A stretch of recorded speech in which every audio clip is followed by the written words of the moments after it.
What's up, guys? This is Koro.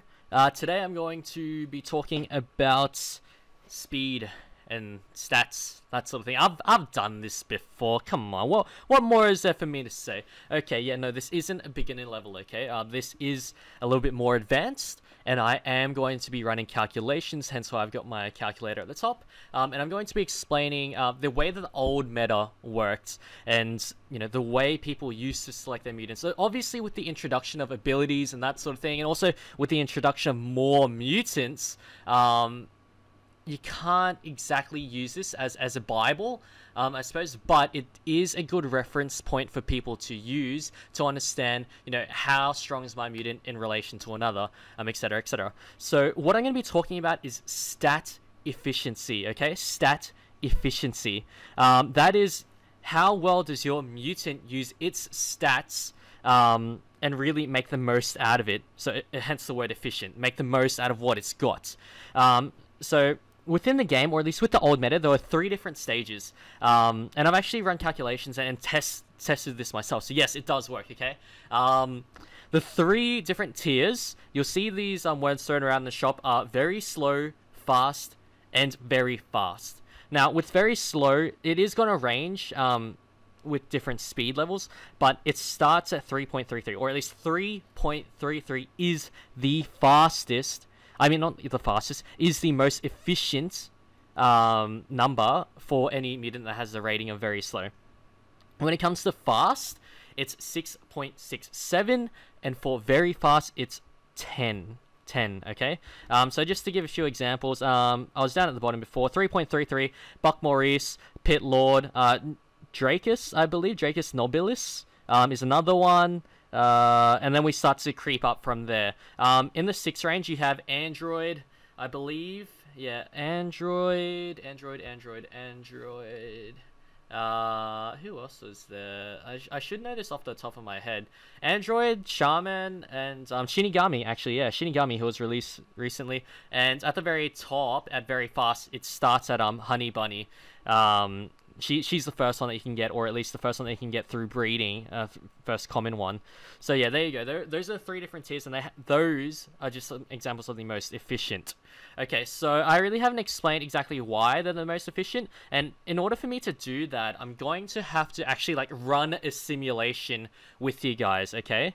And that's where the calculations will come in as well. So if you guys saw my beginner one, you would have learnt that when it comes to determining the amount of attacks that the amount of attacks a mutant has against another mutant, it's about relative speed. So how many times does one mutant speed divide into another mutant speed?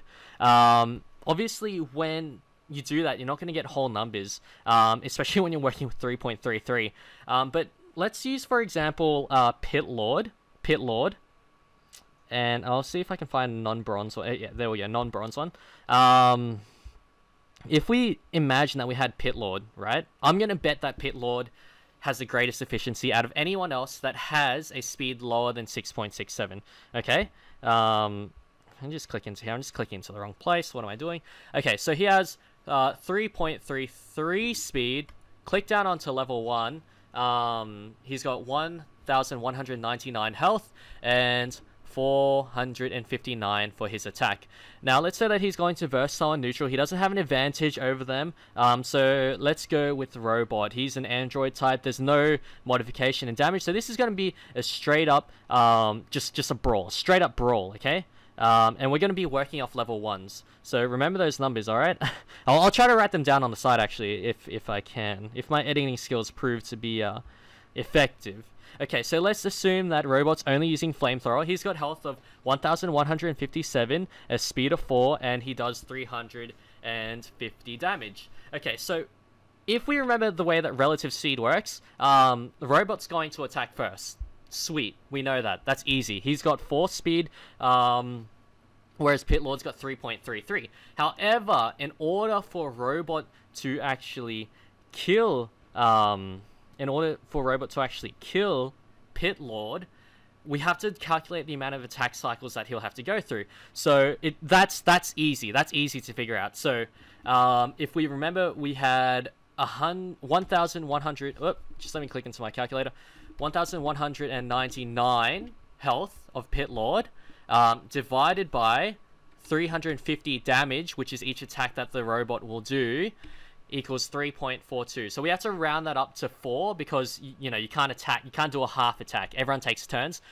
So it'll take 4. It'll take 4 attack cycles for robot to kill Pit Lord. Now, if we do it in reverse, with how many attack cycles take Pit Lord to kill robot, we had 1157 HP of robot divided by 459 damage that Pit Lord does per turn.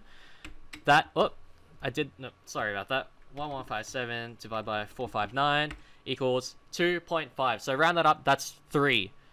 Okay, so in terms of attacks, the amount of attacks, Pit Lord only has to attack robot 3 times. Robot has to attack Pit Lord 4 times. And considering that the relative speed is that they go 1 for 1, that robot attacks, Pit Lord attacks, robot attack, Pit Lord attacks, Pit Lord will kill robot first. Therefore, he is a more efficient mutant. Okay, he's a more efficient mutant than robot. But you guys will be asking me, but Koro. Sometimes my mutants attack once, and then sometimes they attack twice in a row, blah, blah, blah. And I can explain that. I can explain why that happens. So to be able to figure out the point in time, or at least to be able to figure out when your mutant gets to do a double attack, what you need to do, or at least what the formula is,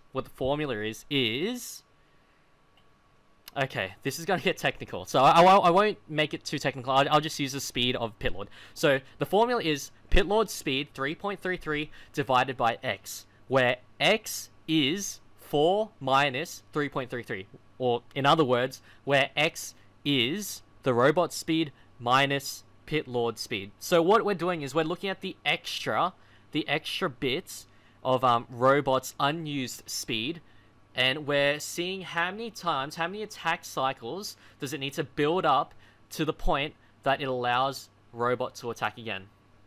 So if we just jump into our calculator, 4 minus 3.33 equals 0.67, and then as I said again, so 3.33 divided by 0.67, 3.33 divided by 0.67, you get 4.9, and again, because this is a turn-based game, you have to work in holes. So 5. So by the time that each mutant has gone through an attack cycle 5 times, robot will get to attack twice. So on the 5th attack cycle for robot, he'll attack twice. However, as I explained earlier, it only takes Pit Lord 3 attacks, or 3 attack cycles where both of them attack each other, for Pit Lord to win the fight. So that is how stat efficiency works. Okay, that's how stat efficiency works. Okay, so that's how stat efficiency works. One other thing that I want to talk about before I end this video is I actually want to talk about the release of the Orbs.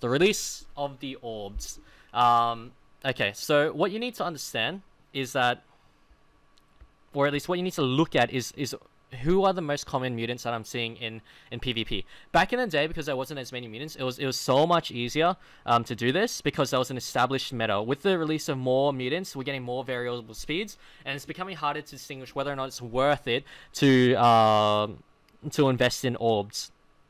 But anyway, if we did use the old meta, if we did use the old mutants, or even if we just exclude all legendaries, and even if we just exclude, actually no, the PvP ones generally have the most stat efficiency as well. They're usually around 3.33.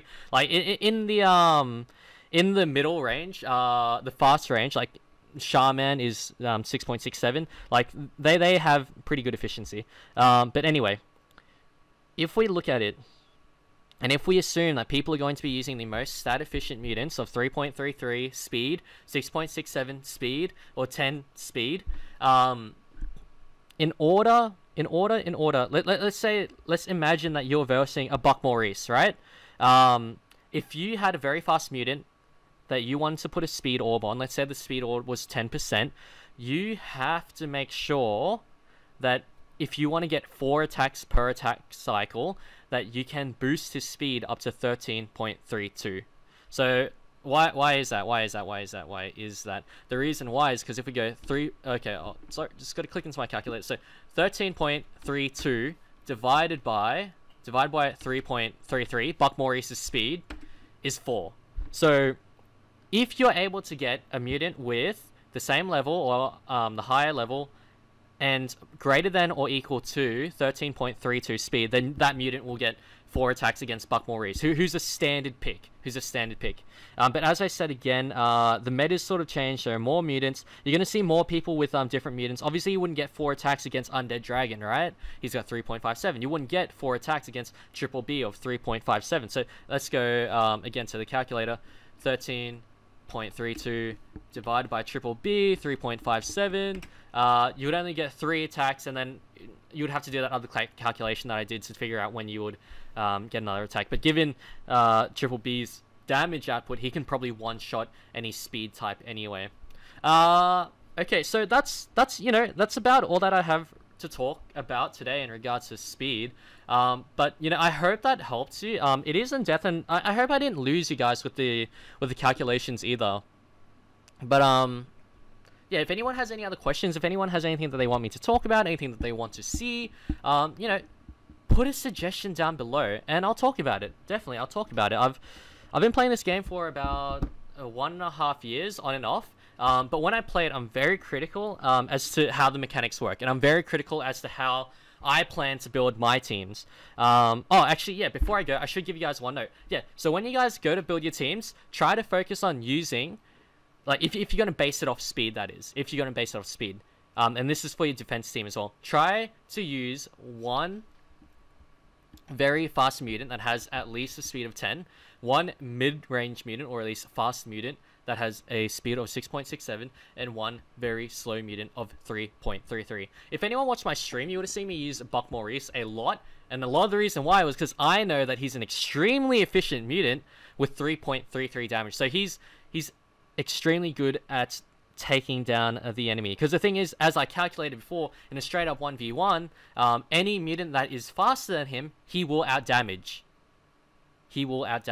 given that he can survive, and he can, because he's got the most efficient stats. But anyway, that's about all that we have time to talk about today. I'm not sure if I missed out anything. I hope I didn't miss out anything, but anyway, keep on battling, Psy Captains, and I will see you in the next one. Yeah, peace out. Bye. This is Koro, signing out. About the origins and inspirations of a specific gladiator, how to breed it, and how to use it in